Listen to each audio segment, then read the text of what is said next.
Hey everyone, welcome back to Play Casket with your host, Per Rock of the Goblin, and Ghost, your co-host. And this week we're going to talk about the competition between original ideas and licensing bullshit. Episode 46, just like the movies. It's just like the movies. It was just like the movie! So basically, original ideas, just to kind of put a cap on it right now. Original ideas, so anything that's unique, that's designed by the development studio themselves and stuff like that, or the books or whatever, right? Like original ideas versus licensing. Anything that's original. Licensing is you're doing an idea off of somebody else's already popular idea. In general. Yeah. That doesn't mean just Disney, but like it could also be like if Way Forward did a Shovel Knight game. That's a licensing game. That's a licensed game. You know? Okay. Stuff like that. So, just in general, like this is not just video games, but it's going to be more focused on video games, but it's applied everywhere.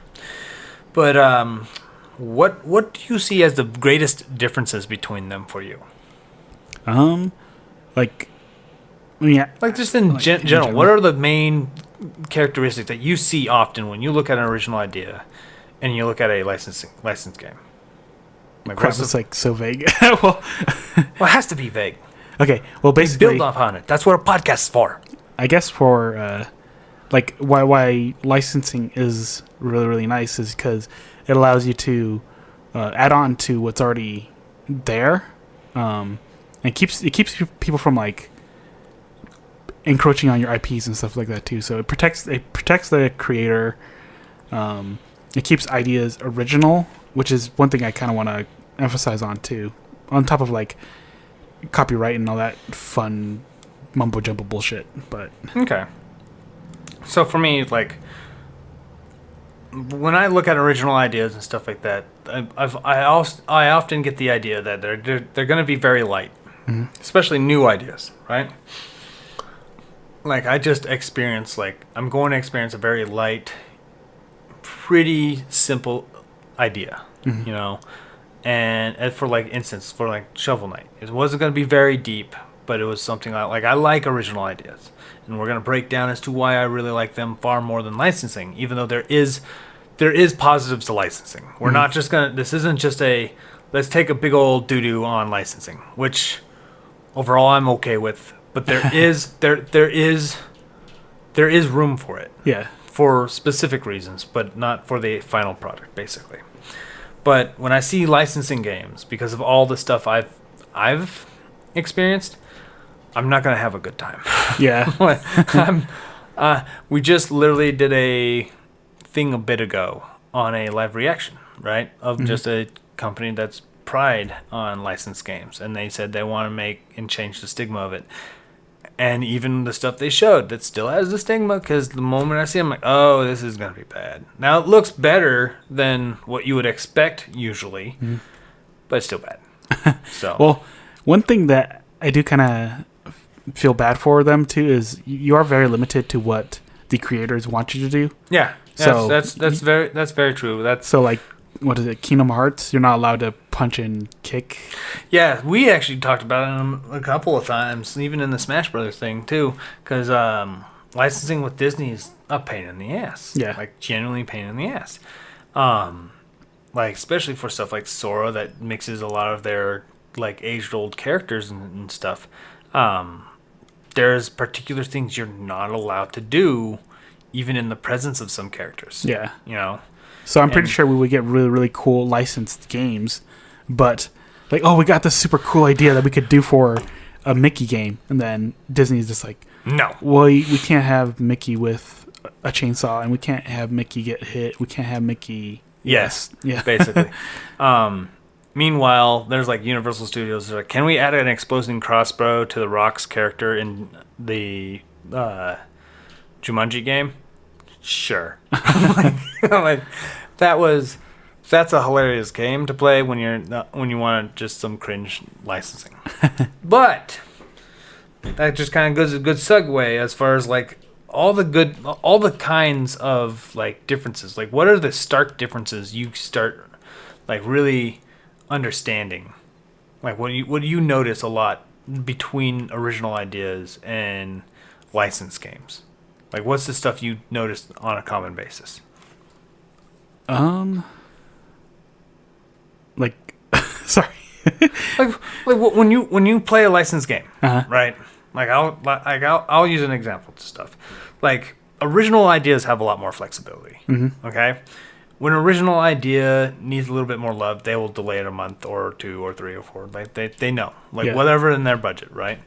And I'm talking about like licensed games and original games that have an equal possible budget. Mm-hmm. Okay, I'm just talking about like ones that have the equal possible budget on this.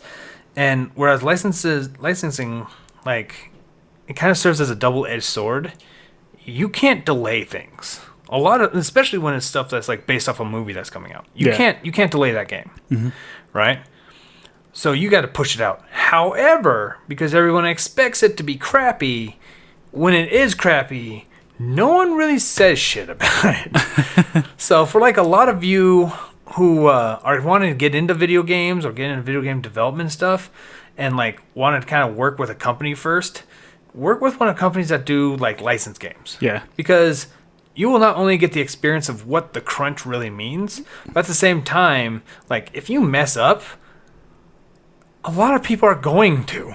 Yeah. Like there's just simply not enough time to refine a lot of the mechanics. Unless they're really insane and you're like Owlboy, you just make an entire game by yourself. And there's a couple people who've done that. Yeah. But that's original ideas. Yeah. You know? So that's what I'm saying as far as examples of like stark differences that you see between the two when you're playing them. Like there's stuff that you're like, oh, you know, that I could tell that this is going to be a license, like a trait of a licensed game. I think it's like they play it really safe because That's a good one, yeah. I could see like there's the cartoony graphics. There's probably a 3D camera. There's like you have your attack button, your jump button, and then you collect stuff, and that's like the checklist for. Congratulations, you just made your first licensed game. Go to Outright's line and get yourself a new idea. But I mean, I know they have to play it safe, so give it to like. I wonder if we could get somebody who's just like, nah, we're gonna make a real serious game out of this license. But another issue is that if it is really, really good, and they're like, oh, we're going to make a part 2, and then you go and ask them, hey, can we use the license? And they say no. You're up the creek without a paddle, because you're like, oh well, what am I supposed to do with this now? And what has happened is like some companies had that type of situation happen. In fact, that's from my understanding how Donkey Kong came about, because it's supposed to be Bluto in a Popeye game, and then they just swapped it out with Donkey Kong and Jumpman, which eventually became Mario. Oh, okay. So, you know, a little history lesson for y'all. But that can be beneficial if you have the budget to actually make an original game. Mm-hmm. That's another thing. Like, when you want to make an original game, it's your budget. Yeah. You know? Whereas, like, a licensed game, most of the time it's the publisher's budget. It's like, hey, look, we plan on making a, like, let's say, a Care Bear game. Mm-hmm. Okay, well, here's the ideas. And like, all right, we like these ideas. What the budget do you need? We need $500,000. We can do $300,000. And you kind of negotiate that, and then that's the situation, and make the agreement, and they start pushing forward with it, right? Yeah. And that's where a lot of it kind of gets into bumpy road, because they either get shortchanged on the budget, or they cut the budget, or they like overestimated the budget. Like, oh well, we can knock this out in $300,000. It's not going to be as good, but then you look, it's going to be really bad otherwise. You know, because you might just hit on something. So. But that's kind of another good segue. We are doing good with segues. Look at that nonsense. What is holding original ideas and what is holding licensed games back from being better? The familiarity, I think, because if you have a really, really good for original ideas, if you have a really, really good story or a really, really good mechanic, and it's really, really good, but people are just kind of scared to try new things. And then you just slap a familiar logo on it. Everybody just loves it, because it just reminds me about the Disney movie. They tested. It was 2 animations done by a Disney movie or Disney studio, or It was an animation studio. There we go. Animation studio. They animated 2 of the movies, and one had their logo, the other one had a Disney logo. And when people were finished watching the 2 movies, everybody said that one with the Disney logo was better, despite it being done by the same animation studio. And I told them, yeah, I remember that too. And they did, like, it wasn't like 2 separate it wasn't like 2 separate groups either. They said this is made by 2 different artists, or artist teams. Yeah. And it was literally the same animation with a different logo. And that's why I think the original ideas do have a problem. Is because it's not familiar, and because that it's when you look at it and I'm actually going to segue off of that, and because I actually agree quite a bit with that, is like original ideas, even though they have like a lot of flexibility, they gotta, unless they have some kind of level of familiarity of something, like of some kind, like they just struggle. Yeah. You know? And some people are like, oh well, hold on, Shovel Knight and Ukulele are doing pretty well in their original ideas. No, they're new IPs, but look at some of the ideas. Look at this, it's like nostalgic. Like Shovel Knight does a lot of odes to Mega Man. Yeah. And well, I remember everybody was cheering on indies. I'm like, okay, name some indies that you bought this year. Yeah, you didn't. Unless you did, then I applaud you. But yeah, you didn't. Yeah, and I love indies. Yeah. Like I like a lot, and I like a lot of the indie ideas and stuff too. Like they're amazing to a point where like they're willing to do some ideas that are risky. Like obviously because like not many other major companies won't, right? Especially in like new ideas and such like that. And because of that, like major companies are like, well, we can't stray too far from this and all that. Indies are like, oh, who are we going to lose? Like 12 people? We might gain 20. Yeah. Like, it's not as big of a loss because they can turn a profit on fewer sales than like EA. But the thing is, it's really understanding and knowing the investments. Yeah. Like knowing like how long you need to invest in order to know it's going to be big. Because think about how long it took even Monster Hunter to get popular. Yeah. I mean, especially outside of Japan. I think we're on Generation 6 now, like not including the MMOs. Yeah. Yeah. And like we're on Generation 9 of a game that was popular day 1 with Pokemon. Yeah. Because it was a popular franchise and all that. But then there's games like Codename Steam that's a new idea that just falls flat. Yeah. So people like to play it safe. Yeah. And I think and I think that's one of the things that well, even Super Smash Brothers too, actually. Because only because the original idea for Super Smash Brothers was just these characters beating the shit out of each other. And then they introduced they introduced Nintendo characters, and people loved it even more. I think even now, people just want to see their favorite characters in there. They don't even care about the fighting game anymore. Okay, so actually that's actually funny too, because I wish we talked about that on the Smash thing too.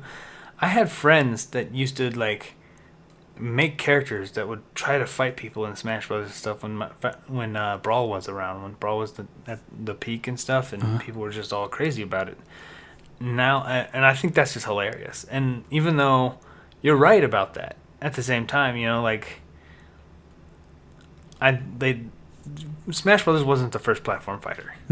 It was the first one to popularize something, because all the other companies, like when they do it, like when you think about it too, the company that mimicked with Icon's Combat Arena, that mimicked Melee to a T, they went bankrupt in the first 2 months. Yeah. Even though people are saying, oh, it's because it's the gameplay, so they had wave dashing and all that. It played like Melee. But people are like, if it played so much like Melee, why can't I just play Melee? Yeah. Well, you had your Fox and you had your Marth and you had your other characters. It didn't matter about the gameplay. It literally showed that. Yeah. People wanted their characters. It was the epitome of that. Yeah. I thought that was hilarious. And that just kind of goes with the whole idea with the licensing. Like, you can sell My Little Pony game no matter how shitty it is. Yeah. Because of how lucrative that license generally is.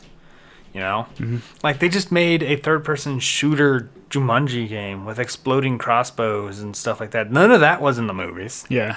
you know, but they still did it, and it still sold. And honestly, I thought it was the funniest licensed game I played in recent time. But like, what's holding, like, I think that is what's holding a lot of originals back. Yeah. Is that like it takes time for people to get familiar with those games, and if the games are good, and people keep saying if a game's good, it'll sell. No, it won't. Yeah. No, it won't. There's games out there I could rattle off right now that didn't sell at all. God Hand. Codename Steam, Ever Oasis, Battle Right, Codename Steam. But no, like that's what like I could rattle off a whole list of these popular games that just, Yeah. and that's just the way it is, and they need to understand, like, they need to play that budget right so they can, Well, they do have to say customers are fickle as hell too, though. Yeah, because they don't want to take the risk because they have this money. They worked hard for this money. They don't want to take a risk that their money is wasted. Yeah.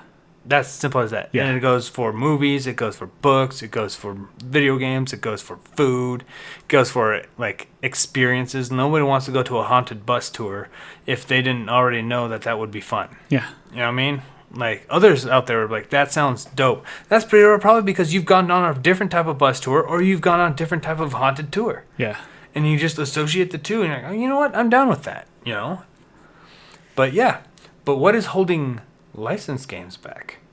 I would say the the frivolous lawsuits, I think, is like the number one thing that's really, really annoying. Over just random license bullcrap. Yeah, because so long as it's good faith adaptations, sometimes you're just like, whatever. Like, it's kind of close, but screw it. They're small. We'll just let it slide. But sometimes, like, you accidentally do something that's a little too similar, or you're too successful, and then the lawsuits start flying, and you're like, Jesus Christ, just let it go. Yep. And like Nintendo faces it too. Yeah. People were suing people when Melee became widely popular. LOL suits. Yeah. And I can see that. I can see that, but I don't think that's the one thing that's really holding it back as much as like the deadlines for licensed games. Mm-hmm. Like, if somebody just randomly licensed out a Superman game right now, there's no movies, there's no cartoons, there's no real major comic points and stuff right now. It's just Superman. Yeah. Now, Superman being a licensed game already has the problems with stuff like Superman 64 on its record. Mm-hmm. But if somebody wants to theoretically make a Superman game right now, there's nothing that they has to release alongside with. But because they don't want it to really, like, hinder them in investing in another game that could release with a movie, like maybe the Batman 2 or something like that later on, they want you done with that in probably a 9 months. 9 months to a year. Like, they want you to be done and kind of chug that thing out and see what goes on with it. Okay. So I think that's kind of where licensing is, because you have to hit those deadlines. Yeah. Yes, you can fuck up, and that's kind of cool, but that shit's better be functional somehow by the point it gets released. And that's why I don't think it'll ever get anywhere big, because unless you have a huge major release alongside with it, because I guess they just treat it as merchandise rather than its own product. And when you think about it, it kind of is, like most of these games kind of is, But yeah, no, I agree with that. So.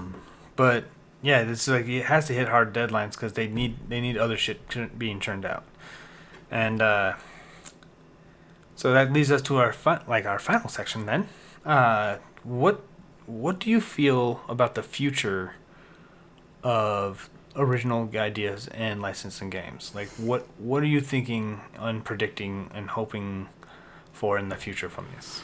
Well, I think since with internet being like with just people knowing who makes their stuff is really, really important. Because when like Hidetaka Miyazaki, everybody knows he does Dark Souls now. So even if somebody's even if he leaves to make a new project, and then they say, "Oh, Dark Souls 4," everybody will be like, "Oh, that's not done by Hidetaka Miyazaki, so we'll just go play his new game," because people are more aware of the creator rather than the franchise, and I think that's what's more important than just following a product blindly. I'm gonna back you up. I'm gonna back that up a little bit. I'm not gonna. I think strict idolization of the creator of someone is a bad idea. What do you mean? Like, because it requires an entire team. Like, we've had people like Yugi Naka and Inafune as huge creators end up making Balan Wonderworld and Pizza Explosions Extravaganza known as Mighty Number 9. I would say that's also the George Lucas effect too, yeah, because everybody revered George Lucas as like this hero. It's like, no, I'm pretty sure it was the original team as well. Like George Lucas did create it, but the team that created Star Wars, like the editor and the effects guys, like it was this huge collaboration thing. It wasn't just George Lucas creating everything. So he was the mastermind behind the universe. Yeah. Which is perfectly great, right? Yeah. But the problem with that was that because of that, they thought that he was the one that's dictating all the ideas to become a reality. Yeah. Where the reality is somebody made a Sebulba and made the pod racing scene. And he was like, yeah, I guess that can work. But we were doing this with the way pod racing was. And they still kind of went with that. But I'm willing to bet something like the pod racing scene was not Lucas's own idea at first. Okay? Yeah. But they were probably able to like negotiate that into it by like adding some of his favorite characters or some bullshit. Okay. Okay? Like Gusgano or Sebulba or something to that point. And then he's like, yes, I like it. So glad I thought of it. Oh, yes. And just like walked away. Yes, great George Lucas. Yeah, basically. that's how I feel of what's going on with that. But, and that goes back to the original ideas and stuff. Yes, it's yeah. good to like note. It's the same thing with like studios. Like Prime Studios, because it's no longer Retro Studios. Yeah. Well, just look at 343 too. Keep going. Yeah. Like people hated the fact that Namco was going to be behind Metroid Prime 4. Yeah. And then it finally became Retro Studios work again. And they're like, oh, finally, the universe is set right. Half of that team's not even there, and I'm pretty sure the other half ain't working on that. I hope it's good. Like, it could have... There's a chance that it could have been good with Namco, too. Yeah. I'm pretty sure there was just... I don't think so in the long run, only because there was always a disagreement with story, which makes sense, right? But that's the situation. Yeah, okay. Like Namco's Tekken team helped make and balance Smash Brothers Ultimate. Yeah. Otherwise, we'll just have another 64 where it's just super crazy all over the place, crazy, and Bring like back. nothing's really balanced or anything, and you just have the same 3 characters on Final Destination with no items for the rest of our miserable damn lives. Yeah. Like it's just gonna be that way. But that's where I think the artisting, I do think liking artists is gonna be good. But as far as my future about it, my predictions is we're gonna see a lot more people struggle. Like if we make good licensed games, we're gonna see more and more people struggle trying to get those games out on like ports and stuff. Like for instance, we have stuff such as like the Disney NES collection and stuff. But what if, let's say an instance, what if the next Jungle Book game or the next Jumanji game was really good and it's based off the movie? Yeah. It's not ever going to get re-released. Yeah. It's never going to get re-released. We're not going to see a sequel. We're not going to see a sequel. The team's going to get pushed to the back burner. Yeah. And the team will be moved on to like Marsupilami or bullcrap or like that. Yeah. Like you will never see it. Okay? Yeah. Like that's where I see the future of licensed games. Is even if they're removing the stigma, you could sell that game a couple times in the next 10 years on multiple other systems, but you're not going to get the red tape. Like that. Like let's say this, the Batman Forever game on Super Nintendo. That's never coming back. Yeah. How are you supposed to get not only the characters' likenesses, but then the people who ran the Batman Forever movie and all this? Like, there's so much crap to do that. Okay. That would just be Yeah. so ridiculous. We're never doing that. Yeah. You know? Whereas original ideas, oh yeah, they can get ported multiple times. Like, oh, you like Shovel Knight 4? Would you like the original trilogy? Yes. Yeah. Yes, we do. No legal red tape. You just say, hey, can we put him in this game? Sure. Well, not For even the this most game. part, but- Not even this game. Like, all of the old Shantae games got ported to the Switch and the PS4. Yeah. Okay. There's no licensing problems to be had. No, my lawyer, your lawyers. Yeah. We'll, My people will get in touch with your people. which takes like 10 days for some weird reason to say yes. Yeah. Yeah. Just to like acknowledge that you guys both exist. Yeah. Yep.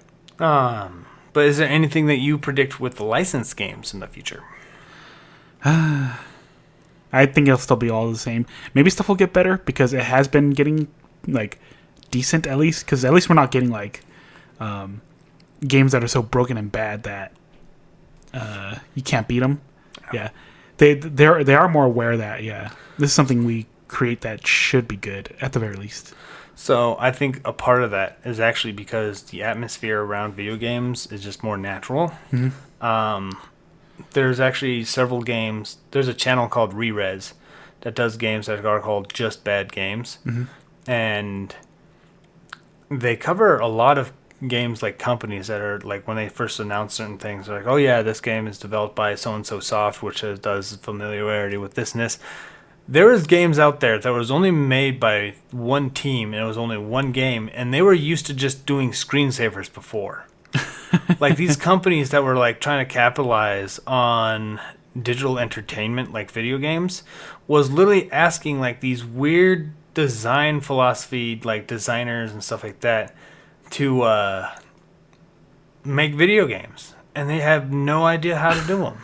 Like they were doing and me watching that, like I binged on it like it was a Netflix show one night, and I noticed that pattern actually. A lot of games in like the mid to late 90s and some of the early aughts is like some of these companies are like, we were making Windows screensavers, or we were making like what was it, Board mobile games or... Well, no, they weren't even making more board games. One of them was they made security measures for programs.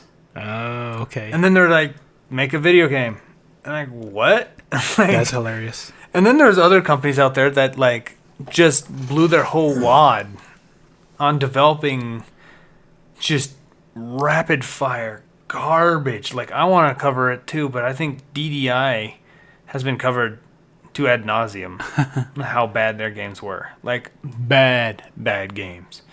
And like some of them, like they got licenses and that game was so bad that they pulled the license. Like that's some story shit right there. Well, I mean, I guess if it makes money, they really don't care. So yeah, and I think that's the case. I think that's what happened in those stages. I think we are currently seeing like the fruits of working on the idea of these games need to be good. Yeah. You know, and I think companies like Outright Games, who makes, so far from my experience, they're decent for the most part. Like, Yeah. they're way better than what I used to know them. But I also got to understand a lot of them are made for kids. Yeah. So a lot of them are actually functional to that aspect, but they're still broken. There's still stuff that still should have been pushed further. But that's all I will have to say about that. Is there anything else? Nope. I think we covered most of what we want to say, at least for now. Excellent. We'll probably go on another tangent like that again.